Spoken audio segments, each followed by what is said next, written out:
Thank you. Thanks, everybody, and thanks for staying for the Friday afternoon slot and not running away for your trains. I recognise this is the responsible AI track, and really the points that I'd like to make in this presentation is the responsibilities that we have as humanity to each other, and that's what I'd like to talk about, and how AI can help us with some of those responsibilities. Basically, I'm going to be talking about stories, and stories are the most human of things. They're the things that, through communication, connects us all to each other. And there are personal stories, there are societal stories, there are corporate stories. There are so many stories in this world. This is my story. I'm mad about Shakespeare. I trained as a fire eater and a fire breather, and I have 5 amazing children who are all up there. I've spent over 30 years in corporate land doing very large bids and tenders, mostly in the sectors you can see up there. And I am now Chief Commercial Officer for one of Europe's fastest growing generative AI companies called AutogenAI. And we help organisations tell their stories. And we don't just help them tell their stories because they like telling stories. We help them tell their stories in order to win bids and contracts, and to apply for grants, and to apply for funding. So we've been going for a couple of years, and it's clearly the only time my kids will ever think my job is at all sexy. So mums working in AI is quite a good thing at the moment. Mum's 54 and working in AI, not quite so good really, but yeah. So I want to tell you a little bit about the Autogen story as well before we get into the societal stories. We were founded a couple of years ago, mid-2022, based out of King's Cross. And we build platforms for our clients that helps them, as I say, win business. We are a growth engine for our clients. We went to market in February 2023 after we'd built our basic platform product. We raised our Series A in May that year, Series B in November that year.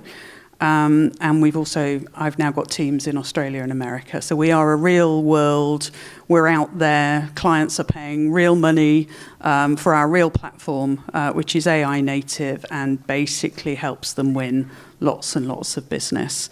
For the vast majority of our clients, we help increase their win rate on bids and proposals. We help increase their capacity for writing bids and proposals. And for a large number of our charity clients, we help them generate income. And for me, that's a really important part of what we do. That is part of our societal responsibility. We have a big charity cohort. They pay a lot less than the big corporates do. It's important to us that we help them to grow and to maximise the impact they have in the world. This session is going to cover our views on generative AI and why it is the fourth industrial revolution, the importance of storytelling and how AI helps us tell stories, and why that matters in the context of responsibilities. And I'd like to open up for questions. First of all, and my thunder has slightly been stolen, I bring my koala. And I just want to tell a little story. This story is about one of our clients in Australia, and they're called Ripper Core, which I think you have to say with an Australian accent, and I don't have an Australian accent, so I'm not even going to try, but they're called Ripper Core. And they use our platform to apply for grants from the Australian government to protect koalas. Koalas are now an endangered species across much of Australia, mainly due to bushfires and the like. And Ripper Core use their drones to pinpoint koalas. I'm not sure about the picture I put in the bottom right there, because I'm sure you don't find koalas in the ocean, but Ripper Core send these drones out, pinpoint koalas, gather the data, and that helps them with koala conservation. And that is just one story in amongst all of the Autogen stories, and one I'm particularly proud of. If we can help protect the koalas and increase the koala populations across Queensland and further north in Australia, I will be very, very happy. Far happier than helping a private sector company win more government business, frankly. So we do that. We work also for charities like Age UK. We work for the Salvation Army. We do lots and lots of work with our charity clients and help them tell their stories in order to generate income and revenue to do good in the world.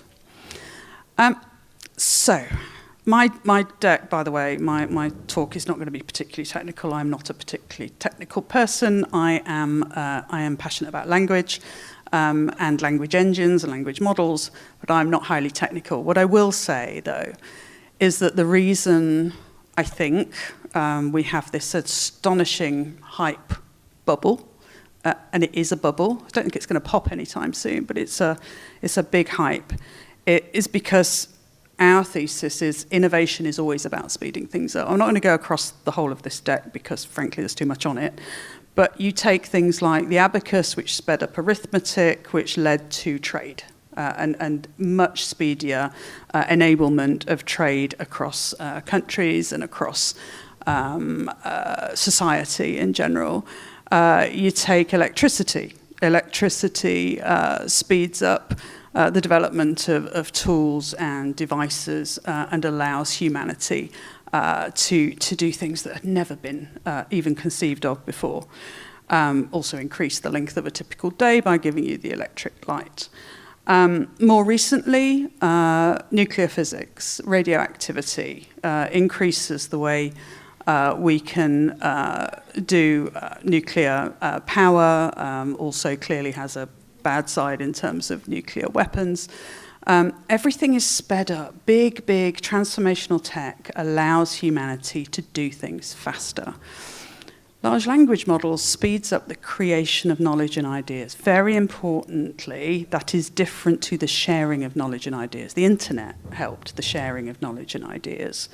Large language models and generative AI speed up the creation of knowledge and ideas. And computers could write. For the first time ever, computers can write. If computers can write now, what can they write? They can write stories. And stories are the thing that makes us human. Ever since humans walked the earth, we told stories. We scratched our stories onto cave walls. We inscribed our stories onto papyrus. We created language so that stories could be told separately. We could have secret stories because some people had a language and other people had a different language, and therefore you can start to keep your stories to yourselves. Storytelling is one of the most important things we do. If we can tell our story, we can communicate. If we can tell our story, we can influence, we can persuade. We can project us onto the world. If we are silent, who knows we exist? If we are silent as a society, who knows we exist?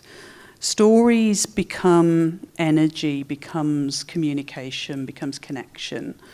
And the ability to tell your story is a fundamental right to everybody. I am really passionate about this. Stories, as I say, are a personal thing. I have my story, you all have your own individual stories. However, there are collective stories, the stories of organizations, the stories of clubs and cults and religious stories. Everything is a story. However you talk about what you do, you usually tell it with stories. I just told you my koala story. You will all have stories from your own lives and from your own organizations that you work for. Storytelling is critical to how we go on in the world. AI helps us tell those stories because, taking a step back before I cover this, in the olden times, I'm an old person, but in the really olden times, there was a job called an amanuensis. Does anybody know what an amanuensis used to do? So an amanuensis was a scribe, and the scribes, this was sort of medieval-ish time, the scribes would write in Latin what the person with the money would ask them to write. So an amanuensis was a helper. A writer, manu meaning hand. They were the amanuensis, they were the right-hand man or woman, usually man, of the person with power. I see large language models really as a modern-day amanuensis, a modern-day person, thing, machine, helping you to write your story. And there are 4 core components to language engines and by extraction to stories. There are the large language models that are used. At Autogen, we use about 14. We are model agnostic, and we use whatever language models are right for the specific tasks at hand. The ingredients that are then fed into the language models, so are the ingredients the corpus of information that language models have been trained on? Are they the information that's available on the internet? Is it company-specific information and data that you want the large language model to be working on and to be working with because you don't want hallucinations, etc.? The third part of this is the way those ingredients are fed into the language model, how you do prompt engineering, prompt crafting. We like to call it linguistic engineering. So how do you ask the questions in order to get the right answers back for your story? And finally, what's the UX? What's the UI? How are you able to talk to the large language models in a way that feels intuitive, in a way that makes sense? That's a non-technical way most of the time, because not many of us are deeply technical people. And if we are to use AI, generative AI, in our day-to-day lives, the UI, UX has to be intuitive, it has to be natural. We are not all prompt engineers, we do not all have technical skills. This has got to be, if it's going to be helpful to everybody, and this is the main point of this presentation, if it's going to be useful to everybody, it has to be easy to use for everybody. So those 4 core components are the core components of a language engine. The core components to storytelling are quite similar. Raw materials. There are almost no new stories in the world. Shakespeare never made up a story in his life. He always reused old stories, as did Chaucer, as did most people. There's nothing new in the world, ever. The structure of a story, really important. How do you structure things? How do you put in place a beginning, a middle, and an end to your story so that it captivates your audience? What tone of voice are you using? Who is your audience? What tone of voice do you need to use? What kind of language do you need to use? Are you talking to highly educated people? Are you talking to kids? Who is your story? Who's the audience for your story? Unless you know that, you're probably not going to be writing a story that is going to captivate everybody. AI can help with stories in very, very many ways. It can help with the original idea generation piece. You can be prompting ChatGPT, OpenAI, and any kind of large language model for idea generation. I want to tell a story about a cat that went to Paris on Eurostar. It'll give you those ingredients if you want those. AI can help you structure your story. You can prompt AI to structure your story in a particular way. Do you want it structured as a poem? Do you want it structured as a piece of journalism? Do you want it structured as a fairy tale? How do you want that structure? Tell it, and AI can do that for you. What do you want in your story? If you are a business trying to tell a story in order to win a contract, you might want to put in some evidence about where you've run similar contracts before, or where you've won awards for the services you provide. AI can very easily, with the right prompts, help weave through your story any particular evidence points, case studies, and narrative. Tone of voice we've covered. Literacy levels we've covered. The average literacy age in Stoke-on-Trent, I don't know if anyone knows this, the average literacy age of adults in Stoke-on-Trent is 8 years old. The average literacy age of prisoners is less than 11. There are some serious problems with literacy in this world, and if you are, for example, a government contractor needing to invite lots of people for COVID tests, you have got to be able to write to a specific literacy level in order for the take-up for those literacy tests to be right. Or if you're HMRC trying to persuade someone to pay their tax bill, you've got to write to a certain literacy level, otherwise no one's going to do it. Translation, AI, absolutely brilliant, far better than Google Translate. We have lots of clients at Autogen who write bids in different languages to different governments around the world or different private sector clients, and AI has a 98-99% accuracy translation rate for most of the top 100, 150 languages, we find. Good enough anyway at business translation.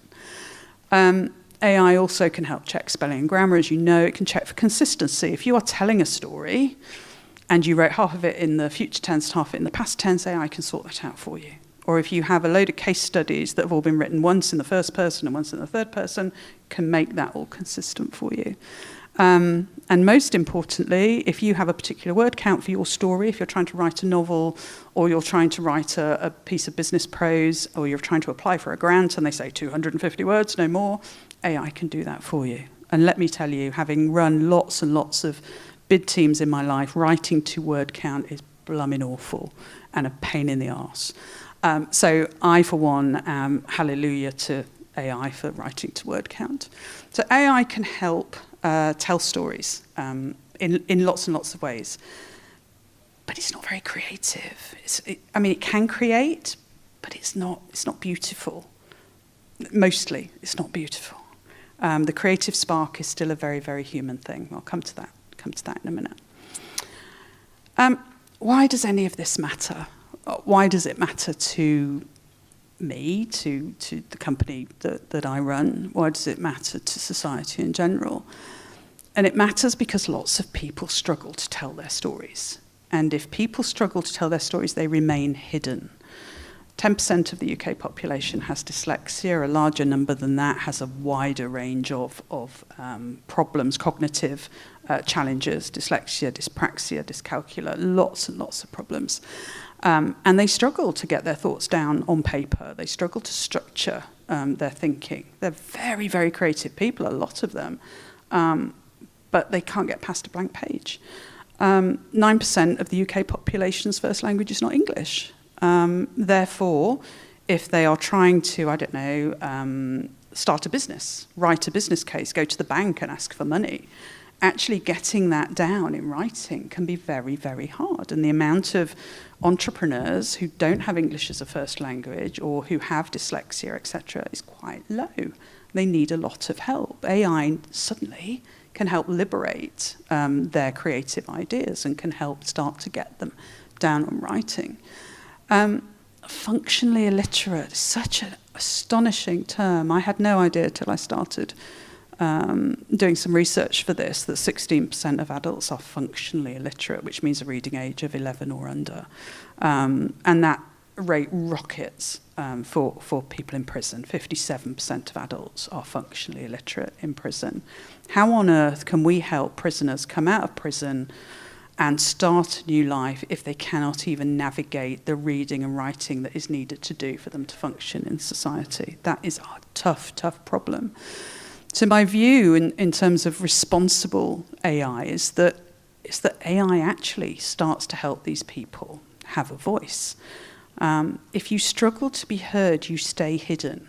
If you struggle to be heard, you are not validated.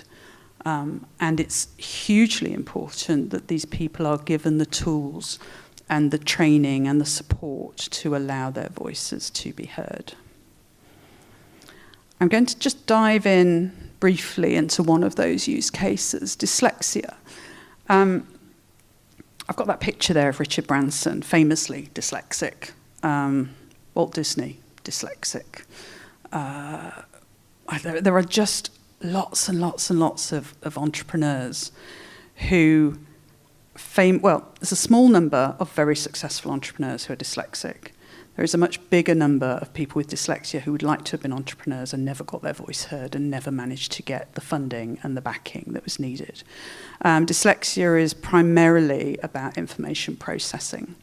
And if there's one thing AI is good at, is information processing. They're really good at it.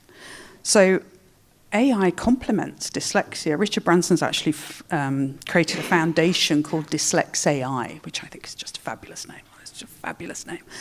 And I think the challenge that there is here is that you have got some amazingly creative people who are struggling to be heard, who are struggling to raise funding for the kinds of amazing services they could provide to the world. And before AI, there wasn't really an ability to allow these people to get their voices, make their voices heard. The difference in thinking that dyslexic people have. I have a nephew who's who has severe dyslexia, but he was helped. He was lucky. There was money in the family, and they were able to help him to get the support he needed.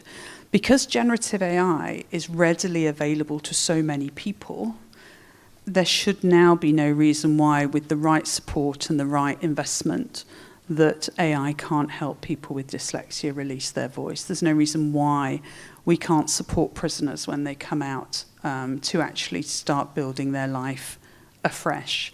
AI isn't the entire answer to the problem, but it is definitely part of the answer to the problem. I was talking the other day to one of our charity clients, and they support victims of modern-day slavery. One of the things a victim wants to do when they are rescued from sex trafficking or forced labour is they want to tell their story.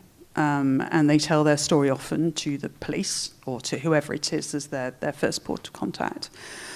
AI actually can be used to analyse these thousands of stories that are told to the police every year and start to pick up patterns and start to understand and pinpoint where this trafficking is happening and similarities, commonalities, stories, and can actually start to work in the prevention space as well. So AI, as part of a responsible society, I argue, is a very, very powerful tool. It allows people to be heard. It can help people to build lives and rebuild lives. And it can also help government to understand what sits behind some of those stories and to help some of those people. I did have a video, but it doesn't work. But if I would urge you, have a look at Richard Branson, have a look at some of the work he's doing with dyslexia, and understand some of the real power around AI and the way that this works. I can probably get it sent actually to the organisers and get it sent out. Thank you for listening. I'm really quite passionate about this. There is lots. I mean, AI is doing good in all sorts of ways, but for me, that storytelling piece and the ability for human beings to connect with each other through stories, I think AI is a massive enabler. So thank you for listening. Any questions?